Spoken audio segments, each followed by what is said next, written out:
Hi friends, good morning and welcome to this new class. Today we shall deal with another important topic, or we can say a modern topic called information technology. So these days, the present day, the information technology plays a very vital role in industry, in business establishments, and even in schools and colleges. So without this present day development would not have taken place. It is making the work easier, planning easier, and we can achieve a lot with the help of information and technology. And we can say because of this, the whole world has become a global village. We can just sit in our house and know what is happening all around the world. There is no need to go and search there. Go and no need to inquire from others. We can know through TV, through radio, through computer, through internet. The information is just at our fingertip. What we need is just to log on to a device and we'll be able to get the information about anything that is happening around the world. So this information technology industry has made the whole world at your fingertip. So no one is far away from you now. They may be physically distant from you, but they are just at your in front, at your front side. So that is the great, tremendous change that this information technology has brought about. Let us see about it in detail. You can take your textbook page number 61.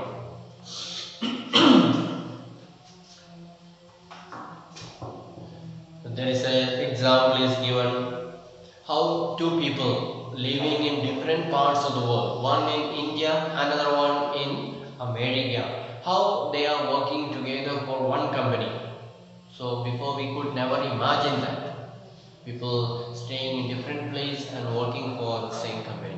But here, because of this development or the progress of the information technology, people's physical distance does not become a matter. It has become convenient to work from anywhere because of this information and technology. Let's see.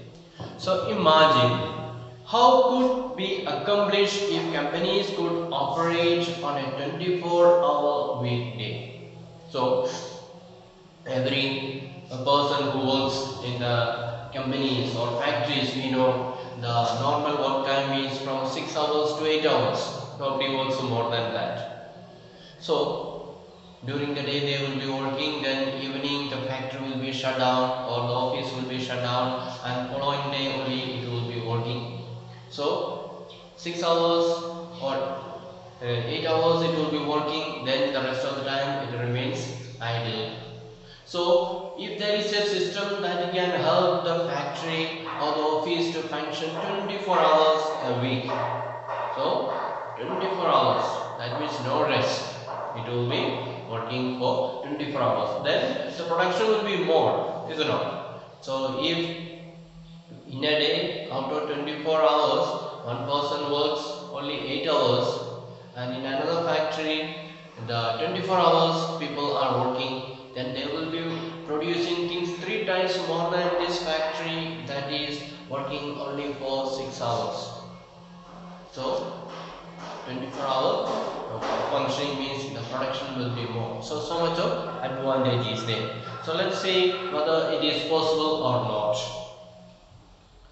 So some software companies, that is computer companies, software programs in the United States of America and in Bangalore, India have joined hands to achieve this. So some of the computer companies or software companies working in America and working in India, they have decided to come together and work together and share the profits. So So let's see how they are going to work together. How are they going to achieve working together? Because we know America and India, they are far away. So when it is day in India, it is night in America. So how are they going to work together? Let's see. So there are many ways in which this form of shift work across oceans.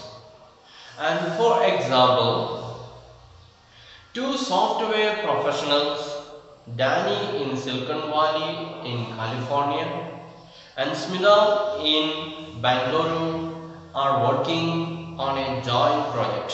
So two companies, one in America in the Silicon Valley, another one is in Bangalore in India, and one person called Danny is working from America and a person called Smita is working from India. So how are they working together for the same company? So while Smita in Bangalore sleeps, Danny in California is working. So when it is night, Indian people will be sleeping, but in America for them it is daytime and they will be working. So they keep on working. So when American person will be sleeping, Indian person will be getting up and working. So one person will be resting, another person will be working. So that is how they have arranged it. And at the end of his working day, he sends a message to Smita updating his progress. So the American person, Danny, he will be working, and when it is his time is over, he will send a message to his Indian companion Smita that this much work is completed. Then Smita will continue from there.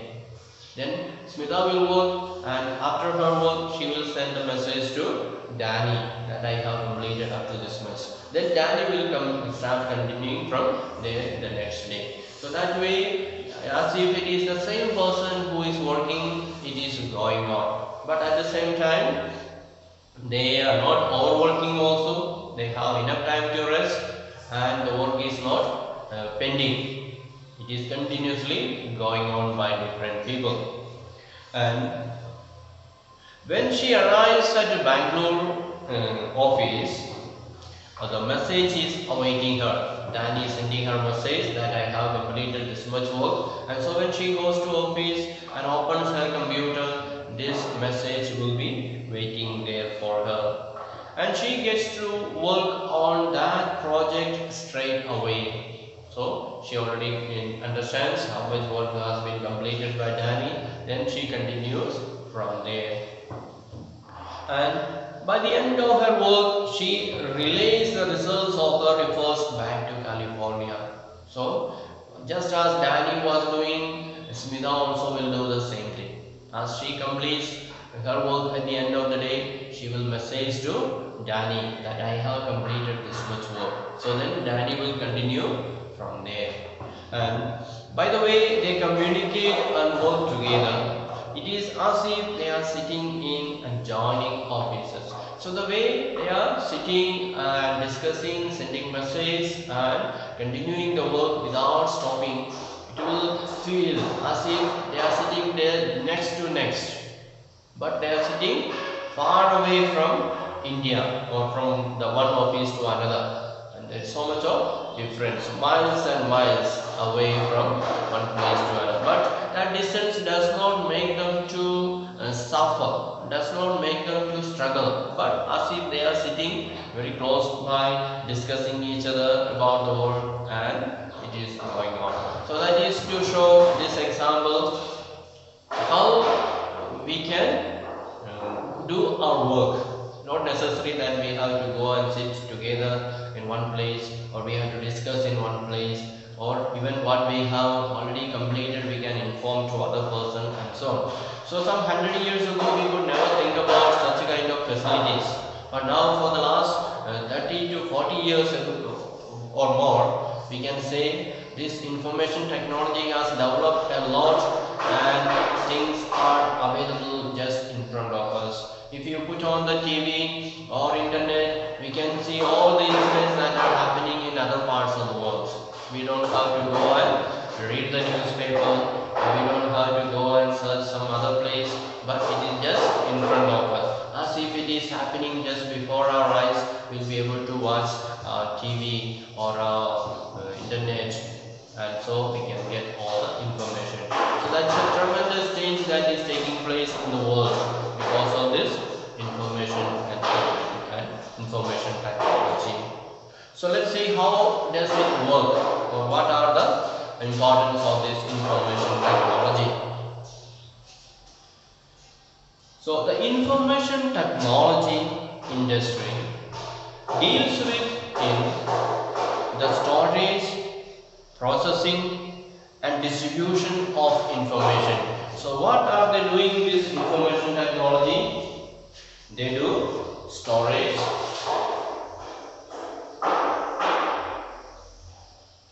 processing,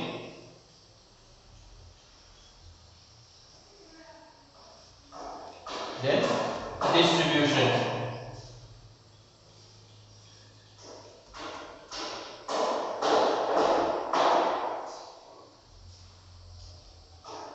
Storage, processing and distribution. That is the work that is going on. First they will store the information, then they will do the processing. You know, in computer there is a part called CPU, Central Processing Unit. So all the information that we are gathering, it will be processed there, and afterwards we will distribute to others, we will share with others. So these are the three processes in this information technology industry what we do. So today this industry has become global. So almost every country is connected with internet, and everyone has got access to information and technology, and the more they have, the more developed the country will be. So I don't think any country in the world today does not have access to information and technology. All of them have got, somehow got more, somehow got less. That's the difference. And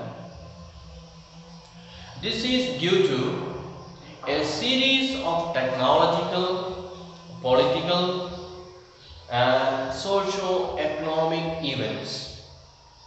The main factors guiding the location of these industries are resource availability, cost and infrastructure. So just as the other industries, the information technology also depends on the location and the availability of the infrastructure, the cost and so on. So it is also due to technical, political and socio-economic events. So this industry, this information technology has become global, we say. It has reached everywhere around the globe. What is the reason? Because of the development of the technology. Technology has developed so much, so it has reached far and wide. And it is also because of political situations.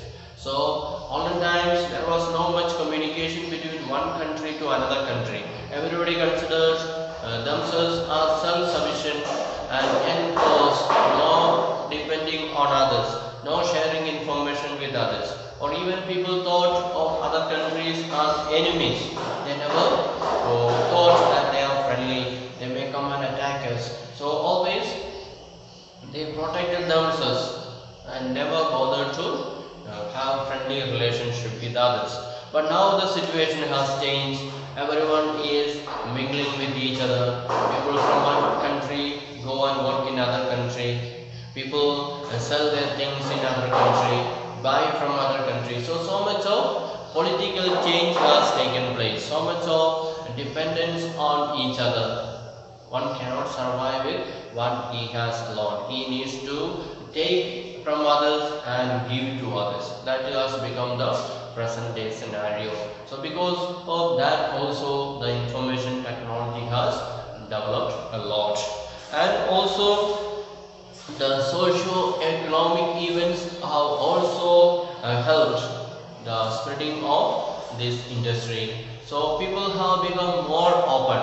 The social events, the societal celebrations, people come together, celebrate together, or people travel to different places and they visit places, they make pilgrimages, they do business with other country. So a lot of social events have come up. It has increased the mingling of the people. People are no more just enclose themselves, but they move from one place to another, and that make the people go far and far, know each other, and learn what is happening in other place and so on. So all these situations have changed, and therefore the information and technology industry has reached far and wide. So how can we say which place is suitable for this information and technology? So just as we said in the case of other industries, availability of labor, availability of raw materials, availability or access to road, access to the seaport, all these things are affecting the choosing of the location of other industries. And with regard to information and technology, the facts that are affecting the choosing of the location is the resource availability. First thing is resource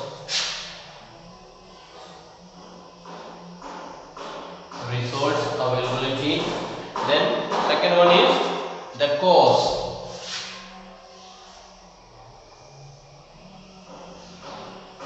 What will be the cost? And the third one will be infrastructure.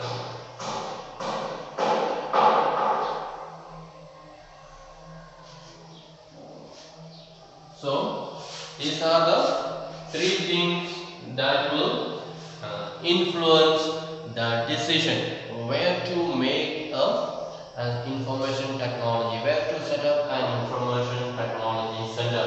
So which are the three? The resources, maybe the human resources and other resources that are needed. Then what will be the cost to set up an industry there, office there? What will be the cost? If it is very far away from the town, then we have to carry the raw materials for building, for office, for furniture, building area carry, and it may be very costly. So they may like to have somewhere close to the main road where the access to the road is available. And also the infrastructure. Is the soil is good for making infrastructure. Infrastructure means the buildings. So they need good building. They cannot just have in the thatch roof. They cannot have in the ordinary building. But they need to have nice furnished office with a lot of facilities, because this data that they are storing, that can get corrupt. Virus can enter, then all the storage will be lost. It is not like storing rice and potatoes. We can store anyhow, anyway. But this information that we are storing, that should be kept very well, protected from virus and so on. So it needs nice office room with a very clean environment, and there should not be any unnecessary entry. So it should be all enclosed and should be AC room. There should not be sweating. People should not be sweating and making the area suffocated and so on. Such kind of things should not be there. So all kinds of facilities should be there in order to set up this information technology center. So the resources, the cost, and the infrastructure, all these will, wherever it is available, that place will be suitable for starting this industry. Then the major hubs of the IT industry, are Silicon Valley, California, and Bangalore. So the major hubs means the place where these information technology centers are set up in the world. The two important places, one is in America, another one is in Bangalore. In America it is called Silicon Valley, California, and In India it is Bangalore. So just as we were comparing two centers in India and abroad, here also under this information technology industry, we are going to consult two centers, one in India, another one in Bangalore. That is what we are going to see. So we shall see that one in the next class. For today we shall wind up and we will come back again and discuss the similarities or the importance about these two centers, information technology centers, what is in America and what is in India. So thank you for listening. Have a nice day.